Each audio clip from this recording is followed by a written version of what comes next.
YouTube. This is TJ's Two Cents. My name's TJ.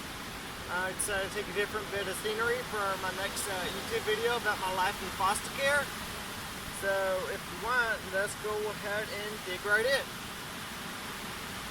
Last time we left off on our journey throughout my life in foster care, I just got fresh into the foster care system. It was my first day in foster care, and I was scared and I didn't know what was going on. But the place that they took me to was called the Murdoch House. I was taken into a world that I never knew existed.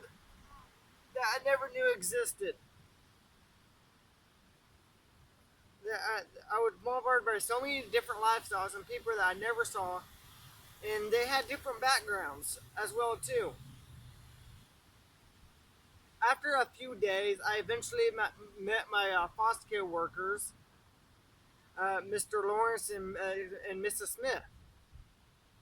They told me that everything would be fine as long as I obeyed the staff, and behaved well. Of course, that didn't last for too long. But anyways, when it was time to go back to school, I told that I couldn't go back to school since everyone had to stay at the house and do homeschool.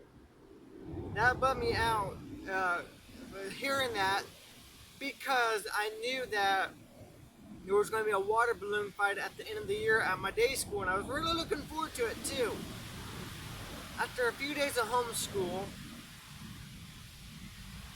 I found out I got lucky since one of my teachers, Miss Vicky, agreed to take me to school every morning until school was out, and then the group home or the Murdoch House would pick me up afterwards. I was so happy because, for one thing, the day school at the Murdoch House was extremely boring. You know, it was boring. Like only thing there was really do was just to read books. Like homeschooling there was kind of a joke. I don't remember doing anything like productive at that homeschool. But then I was able to go back to my old school. The main thing was, since I was able to go back to my old school, I was able to do one of the many things I liked to. One of the main things I liked about going back to that school was that when my teacher picked me up, she had black licorice in the car, and I ate that every morning since it was the only, since it was hard to get candy back where I was at. And black licorice, if you think about it, ain't really that bad. It does have its unique taste, but it's more of an acquired taste than anything else. So, yeah.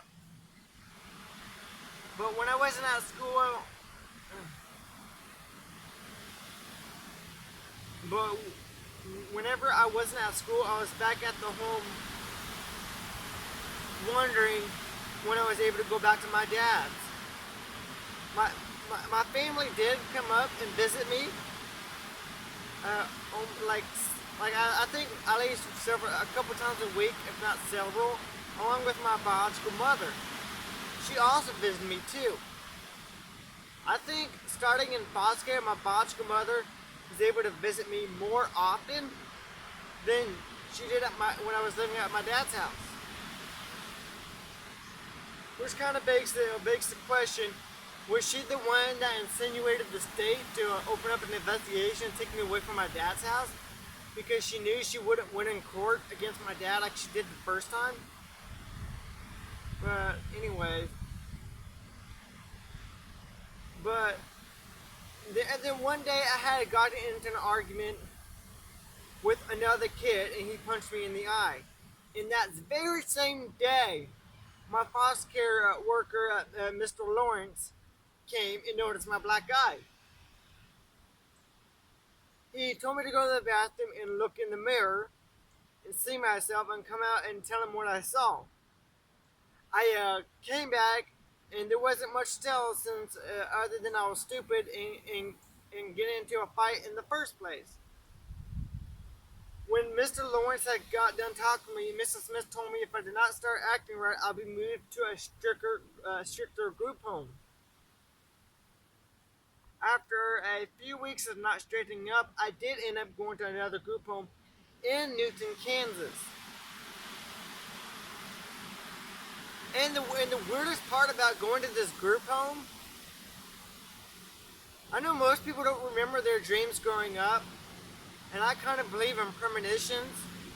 I kind of believe like when you have a dream, sometimes your dream will tell the future, and it's kind of a premonition. If you don't act right, that dream will come true.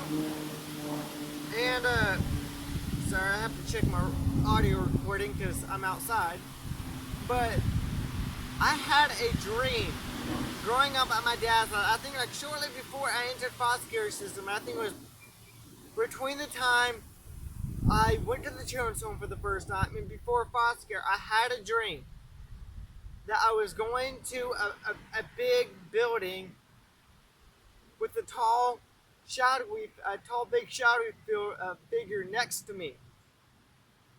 And I was scared because when that shadowy figure was walking with me towards the big building, I was scared.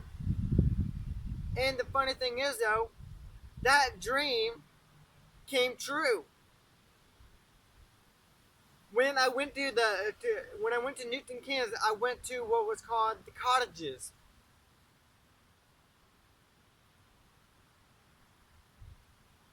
I went to what was called the cottages, and I went to a cottage. One of the cottages was called C5 because there was a circle drive with 4 cottages from C2 to C5.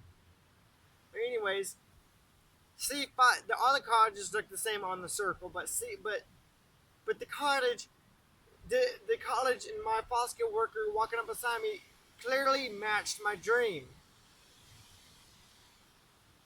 And that was kind of, and when I thought about that dream in my first, that when I first went to cottages, it was kind of interesting that the dream came true. But when I went to the cottages, it was the same thing with the Murdoch house, but with the cottages, they make everybody go to an on-campus school, which was actually a legitimate school. They would sometimes get kids from the community to go to that school. If the kids from the community who gone to that school apparently screwed up pretty bad because it's kind of like the Garda daycare. If you go to the Garda daycare, you kind of did a lot of trouble at your regular school. And the new school was a lot worse than the Garda day school. The group home that fixed this. The group home that I was living at was called C5. Damn it. And the new school was a lot worse than the Garda day school. For the simple fact of the matter that you had at least 4 cottages, boys, in Monroe. You had at least 5 different group homes within like 5 group homes on the property, 6 group homes on the property that all went to the same school. So you had at least 2, 4, 6, 8, probably at least had 50 to 100 kids going to a behavioral school who all have behavioral problems. So that kind of tells you how bad the school can get. But most of the time it was just fine.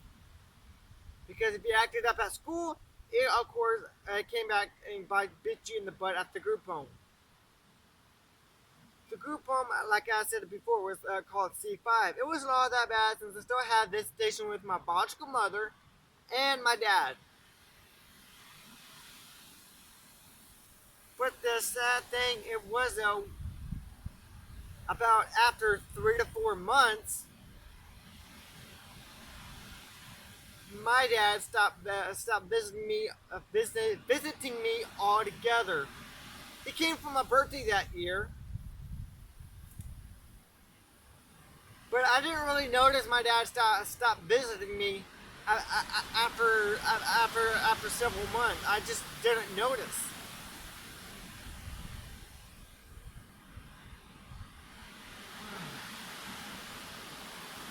yeah. And also when I shortly moved into the group home into C5, that's when Charles Buford had to stop visiting me because I was no longer in Sedgwick County. But he was at least nice enough to visit me and explain it to me for a few times. But I was at C5 for a few months before they started doing renovations on all the cottages. The first cottage I was up to do renovations was C5. So they moved everybody to a building called the Ward. It was in a really old building where it was a temporary housing unit for the kids in that home. And when C5 was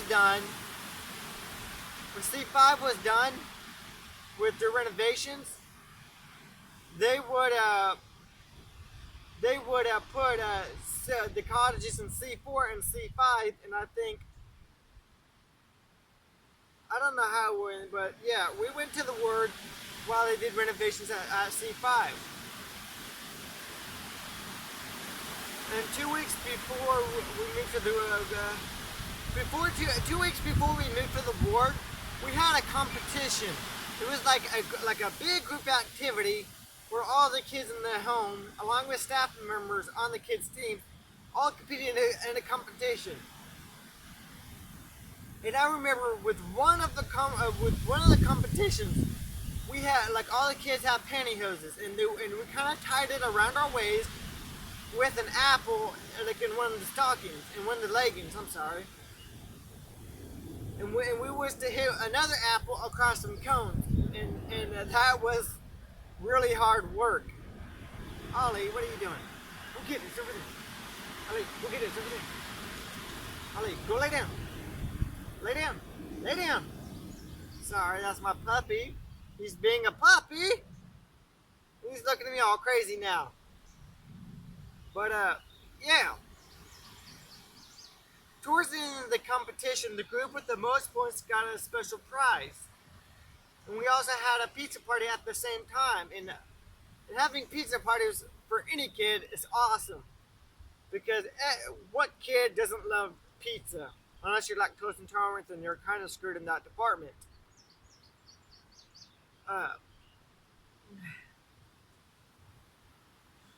But another thing was but when we moved to the Ward,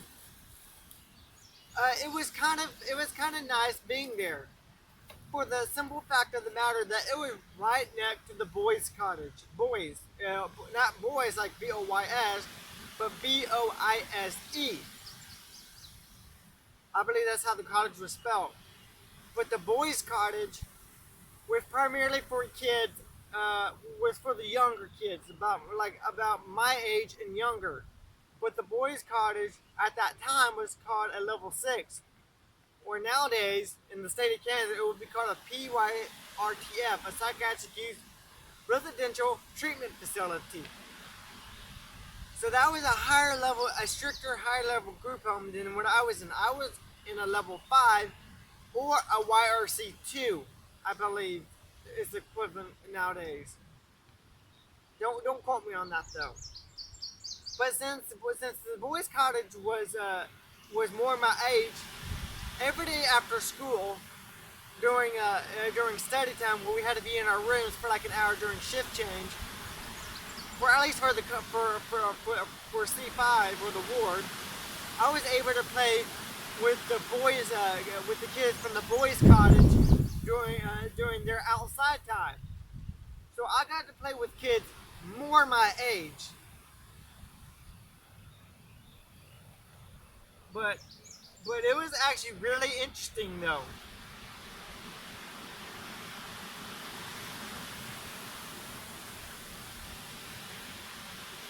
And after a month of staying at the Ward Cottage, I had my 11th birthday there. My dad, I believe, sent me some presents for that occasion. I got a toy called Scanners. It was like you scan a barcode and you fight monsters. It was kind of fun. I liked it.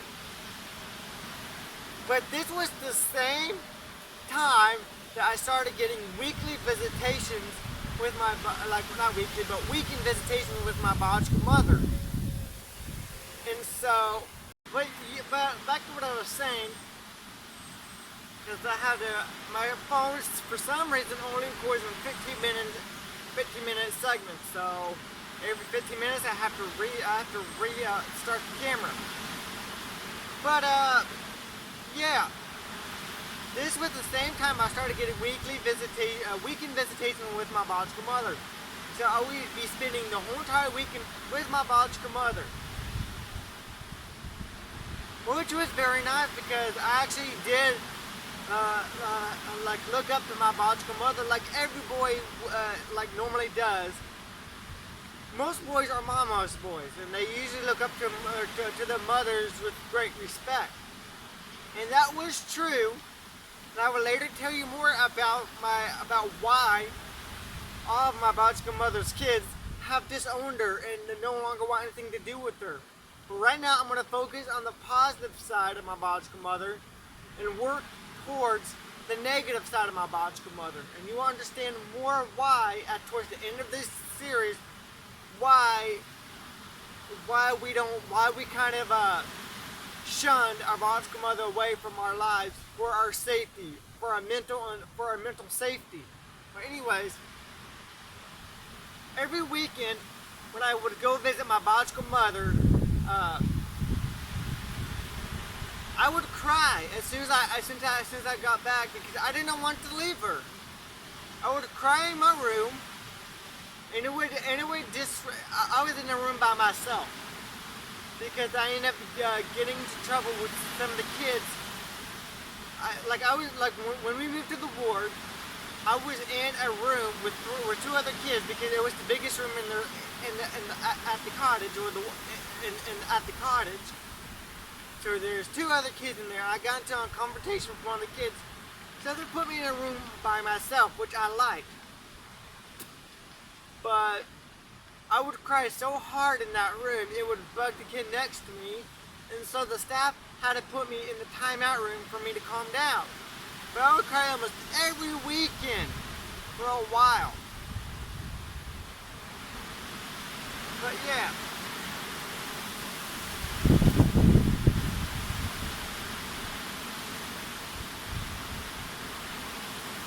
I already talked about my birthday. But I didn't kind of explain more about the birthday presents my dad gave me. Because like the scanners that I mentioned before, where you scan a barcode and fight monsters and whatever, it really meant a lot to me because before I went to my dad's house, I lost it. I laid it down outside somewhere, outside of my dad's property, and I lost it. And I really liked it because it was awesome. But I got another one to play with. So it meant a lot to me getting that scanner and kind of remembering about my dad. And I would take this thing everywhere with me, including on visitation with my mom. Since that was the only time I was able to go to like store in Walmart and scan the barcodes there. Better not be a freaking, oh, that's a wasp. God damn it. Anyways, but yeah, that scanner would have meant a lot to me. But then eventually Halloween came around. And when Halloween came around, it was actually, oh shit! That better not be a freaking wasp. I'm never going to do this outside. Oh, I probably will. I was going to say I was never going to do this outside again, but I thought I saw a wasp and I hope this brings some more views. Ain't that right, Holly? But yeah.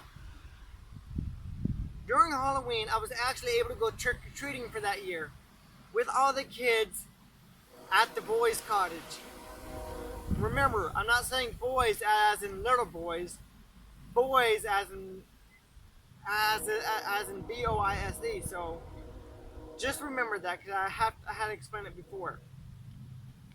But when I went to the boys' cottage, when I went trick-or-treating with the boys' cottage, it was so cool because we're like because they had like a little a store for all the kids and that and for all the kids and for at the ward C5 or whatever at the bottom of it, I was able to actually get a costume from that store. I was Hulk Hogan, I believe, but I was Hulk Hogan. And on Halloween Day, I ate like on a Halloween evening. I ate dinner with the kids at the boys' cottage.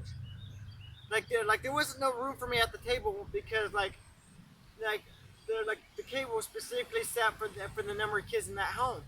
But this set me at like a plate aside and kind of put me at the table with the other kids. So I ate with the kids. And then that night, we actually all the kids who was able to go on trick or treating went into the community and trick or treated with the rest of the kids. Basically, I was still able to be somewhat of a kid growing up at the boys' cottage, but that was a fun experience for me at the cottages.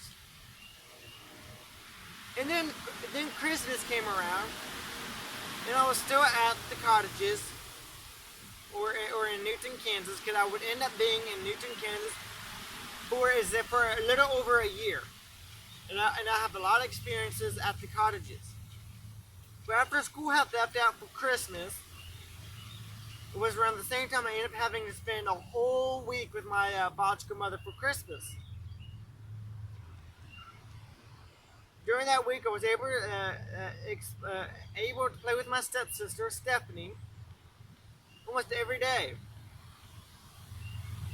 And then Christmas had came around, and then Christmas had finally came around with my biological mother, and that was one of the saddest days for me. Even my biological mother mentioned it to my old stepdad. When I say old stepdad, this is one of the negative things about my stepmother. She literally had a husband or boyfriend every year I was in foster care. So therefore, I had a different stepfather or stepfather figure in my life almost every year in foster care. So that my mother is extremely mentally unstable. That's a different topic for later videos. But for Christmas that year, it was really sad because we ended up having Christmas at my step family's house, my step grandparents' house, and my stepsisters got so many better everybody all the kids. I think there was more kids at that Christmas party than just me and my stepsisters. But all those kids got a lot better presents than me than I did. I know I have to be grateful for that I got anything. But even my biological mother felt bad for me. I think the only thing I remember was getting some crappy toys and a basketball. I don't play sports. I'm a cross country runner. Later in high school, I like jogging because that's the only competition I was able to excel at. But anyways, I felt like I was treated like literally a redheaded stepchild, and I was I was treated like I wasn't even supposed to be there.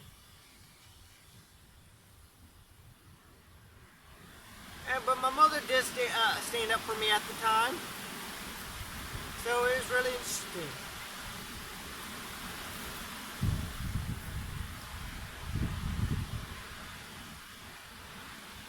But I had to keep my big boy face on because I didn't want to show everybody that I was hurting inside. But when I think about it later today, I think that they did the best that they could for me, since they didn't really know me that well, and that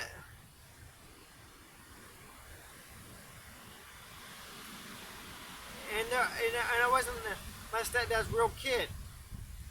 But my stepdad at the time, I think his name was Anthony.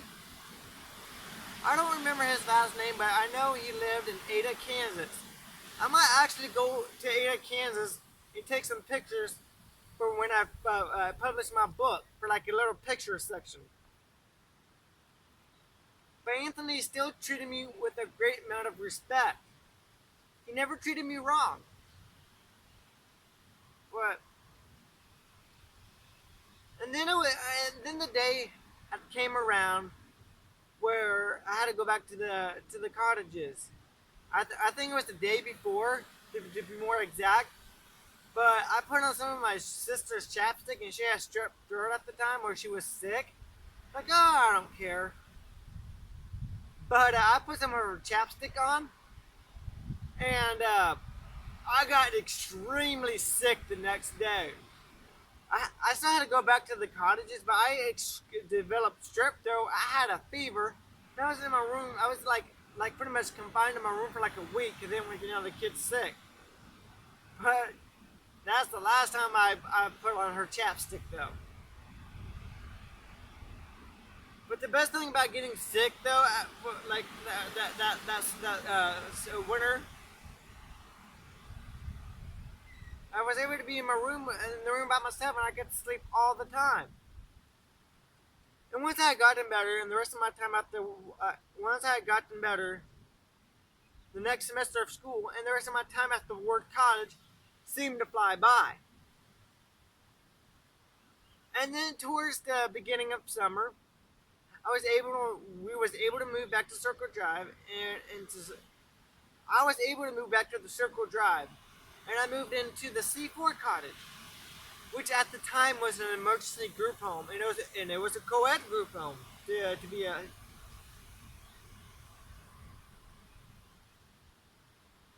And it was the only cottage. It was the only co-ed cottage on the campus, and there was more females than males. But we still managed to get into a lot of trouble.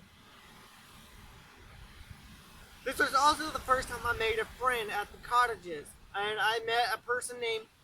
I met a girl. She was a teenager, probably 16 at least. And she was like kind of like an older sister, like a mentor, an older sister for me. Her name was Tara Davis. I eventually found her later on Facebook. I was really hoping to hang out with her again, just as a friend or sister. But she didn't want to hang out with me like when I contacted her on Facebook because of her fiance or whatever. And it kind of hurt because she was like a big sister to me. And I hope if she sees this video that we can hang out again as friends. Because it would really mean a lot to me, and I get to relive my foster care days. But Tara Davis was one of my fond memories. I can still remember. She would always stick up for me, and we would play game together and have burping contests. We would act like siblings and talk about stuff.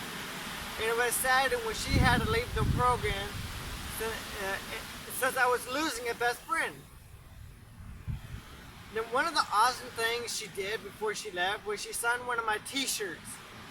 It was a purple t-shirt. I don't know what it was on, but I remember it was purple. And she left a message. I don't have the t-shirt, nor do I remember the message, but she did sign the back of my t-shirt with a Sharpie. And I wish I still had the t-shirt. The next memory I had at the C4 Cottage that there was a bike event where all the kids who were on good standing was able to ride the bike like a race to the Heston pool. And after the race, we were able to swim for a couple hours. And then after swimming, my mother would end up picking me up for the weekend visit. The only thing messed up about the whole entire event was I was never able to go because apparently there was a communication error, and I had to stay behind, and my biological mother picked me up at the cottages. I was late for my visit and everything else, and I was really excited because it would have been an awesome event for me to participate in. And I also was able to go swimming. But the best memory I had at the cottages was Mr. B. I don't remember his last name, I just remember it was a B. That we were all working on model rockets. And one of the model rockets all the kids got to participate in was a big model rocket, and at the end of the school year, we would all go to the park and shoot up our little model rockets, and Mr. B was able to shoot the big one.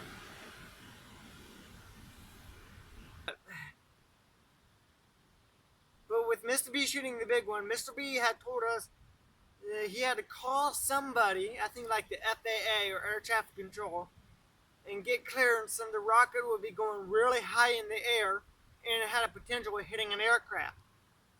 And you want to make sure that he didn't hit any planes. So that tells you how big and powerful that rocket really was. And when he shot off the big rocket, all the kids were sent to a certain area of the park, and they were to help to recover the rocket. And with that rocket going off, it was like the coolest thing I ever saw, because it was like it was a rocket going off into pretty much into space or whatever. It was so cool. But sadly, I was not one of the first kids. I was not the kid who was able to recover the rocket, but I still had fun chasing after the rocket.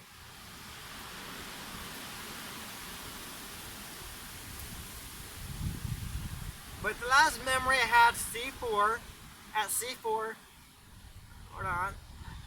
The last memory I had C4, because since C4 was an emergency group home, and any kid who would be at that group home was only there for about 90 days. So I knew my time at that group home was eventually coming to an end.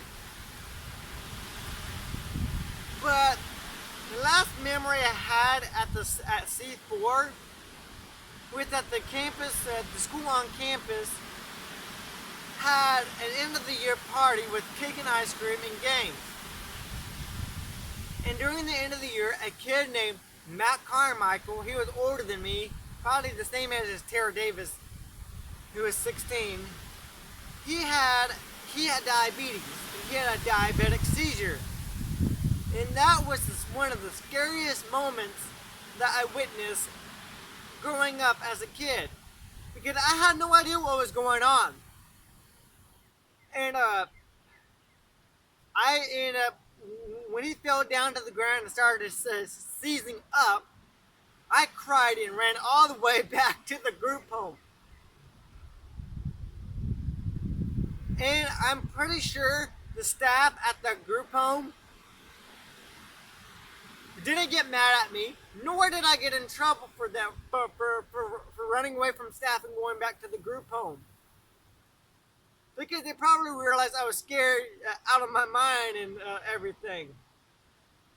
And Matt came back to the group home, of course, because paramedics came and he was able to go back to the group home. He had to sit in timeout for a while, just for observation purposes, to make sure he was doing okay. I went to the timeout. The staff let me go to the timeout room to see that he was okay. And I see Matt Carmichael down the road, I think at the children's home, because the children's home would eventually be like my home away from home. I went to the children's home at least 8 different times growing up in foster care. But even Matt Carmichael gave me a hard time about it, like later in foster care. But we're coming to an end on this video about my life in foster care, and I just want to wrap up a few things. I just want to wrap up a few things. The cottages was like a good experience for me growing up, because it gave me a structure. I kind of started acting a little bit right after that. But after the cottages, I didn't include this in my book because it was a very brief period of time. I went to a foster home.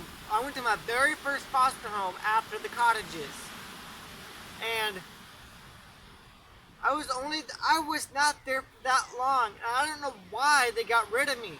I even asked my foster care workers, and I never got an answer.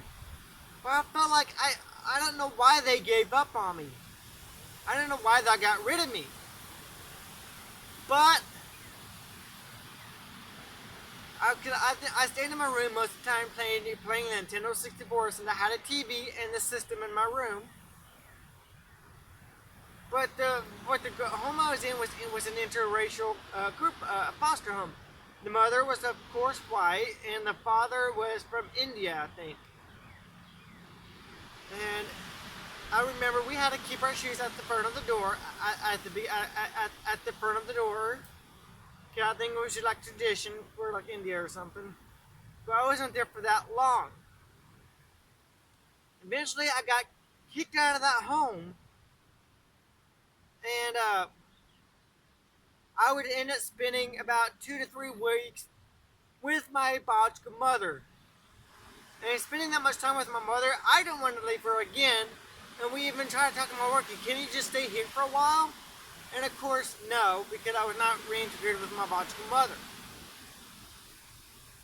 So, after about 2 to 3 weeks of staying with my mother, I eventually I went to another foster home called the Curtains.